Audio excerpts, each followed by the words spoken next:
салом алейкум бародарон ва хоҳарони азиз, хуш омадед ба канали Ҳамнаво. Бо шумо ҳастам Али Акбар. Хеле ки медонед, рӯзи 24 ноябр рӯзи парчами миллӣ аст ва мо дар шаҳри Душанбе ҳастем.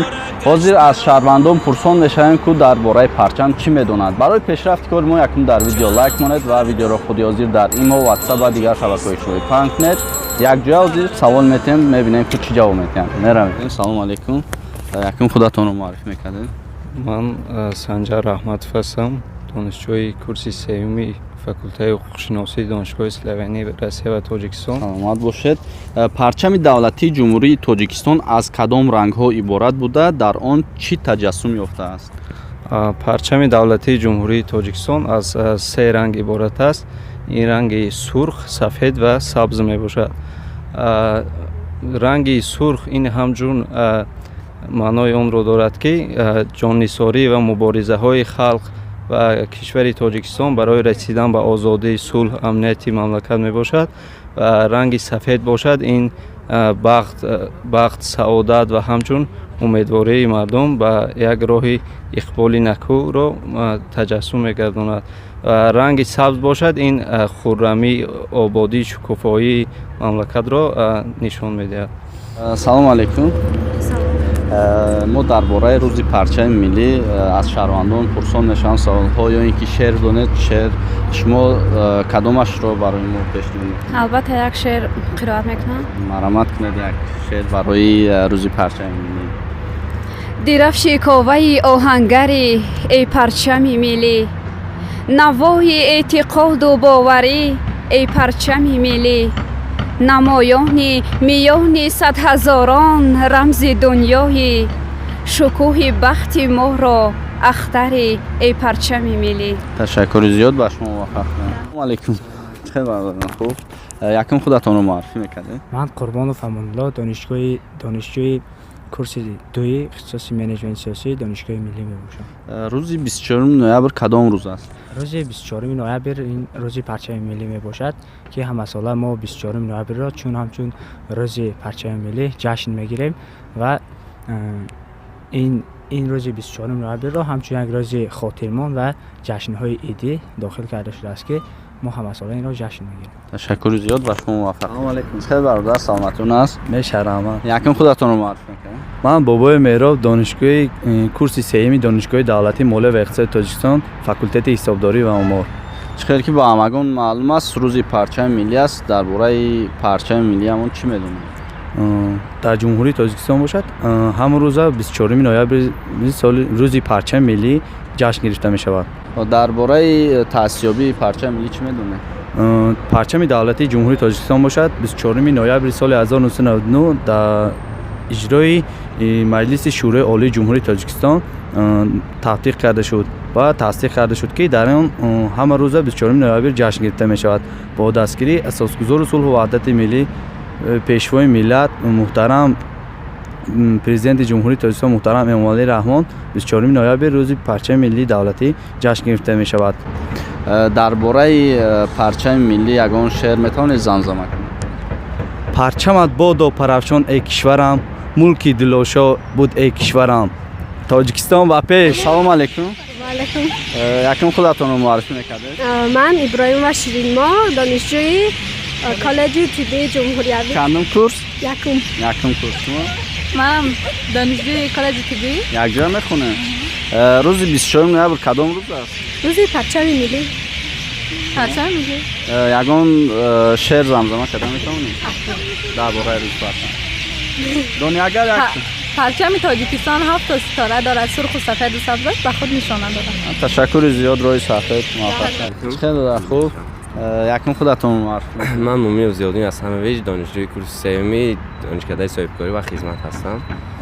Дар рӯзи 24 ноябр чиро мо ҷашн мегирем? Дар рӯзи 24 ноябр рӯзи парчами миллии Ҷумҳурии Тоҷикистон мебошад. Шумо метавонед рангҳоашро муаррифӣ кунед? Ва аз се ранг иборат аст, як тоҷу 7 ахтар.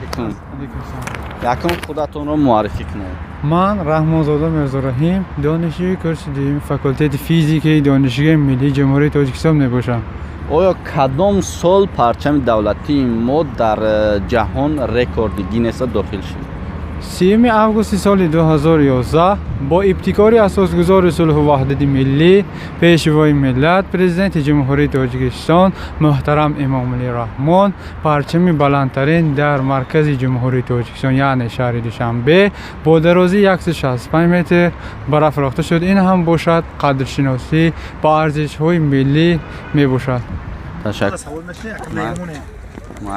ман шаҳрванди Тоҷикистон Маҳмудов Маҳдӣ истиқоматкунандаи пойтахт шаҳри Душанбе.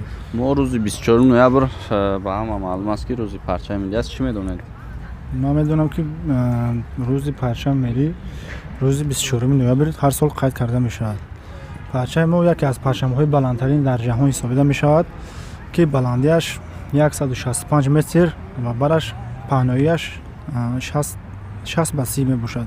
яъне рекорди яъне ки дар китоби рекордҳои Гиннес ҷой карда шудааст ки ин фахри миллат аст, фахри мо тоҷикон мебошад ки парчами мо баландтарин дар ҷаҳон мебошад. ташаккур зиёд. мо аз канали ҳамнаво ҳастем, метавонем тамошо кунем. салом алейкум. як дақиқа мумкина? мо аз канали ҳамнаво салом алейкум. мо дар бораи рӯзи парчами давлатии миллӣ саволо дорем. дар бораи парчами миллӣ мамун чӣ медонед? ҳайда сухан шер парчами миллӣ оиди парчами миллӣ яке аз нишонаҳои амин рамзҳои давлати ҷумҳурии Тоҷикистон мебошад. парчами миллии ҷумҳурии Тоҷикистон ки рӯзи 24 аст иди парчам аз се ранг иборат мебошад. масалан ранги сурх ин мубориза ва ҷонисоркунии халқ ва аҳли озодиро инъикос мекунад. ранги сафед бахту иқболи сафед покизагиро инъикос мекунад. ранги сабз бошад саъю кӯшиш ва заҳмату меҳнати сокинон баҳри сарсабзу хуррам гардонии ватан. ташаккури зиёд бар шумо.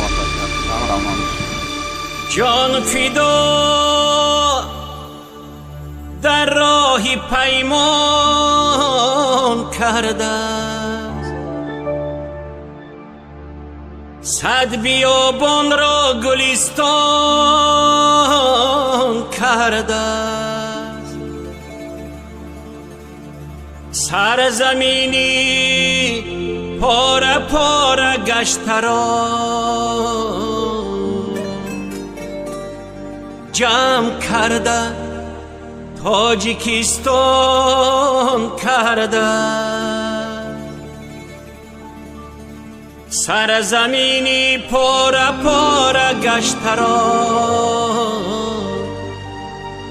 جمع کرده تاجیکستان کرده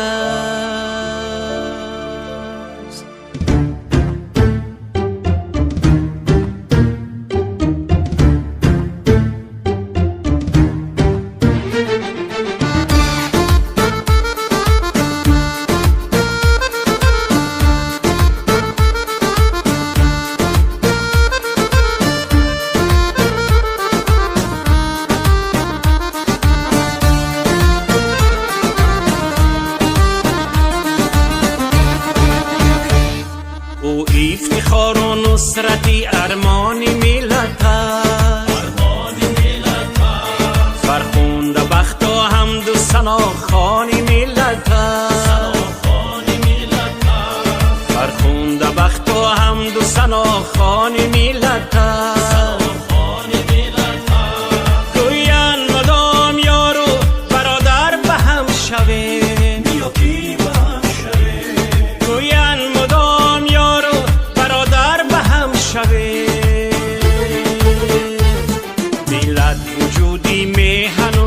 جان ملت است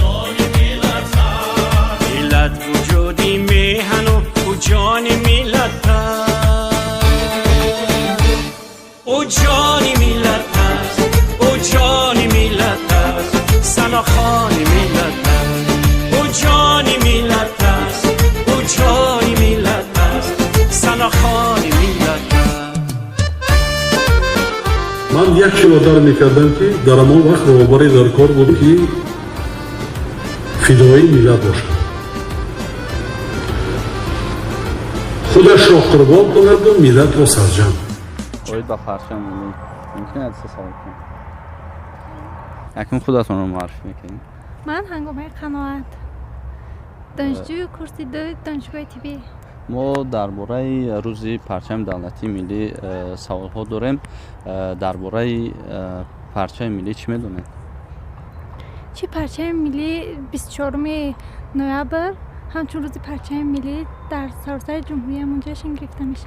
تشکر زیاد. ҳамватанони азиз, чихел ки ба ҳамагон маълум аст, рӯзи 24 ноябр рӯзи парчами миллӣ буда. Барои ҳар як шумо рӯзи парчами миллиро табрик мегӯям ва ҳамеша номбардори ватани миллат бошем. ифтихор мекунем аз парчамамон зинда бошади ватан Тоҷикистони озодӣ.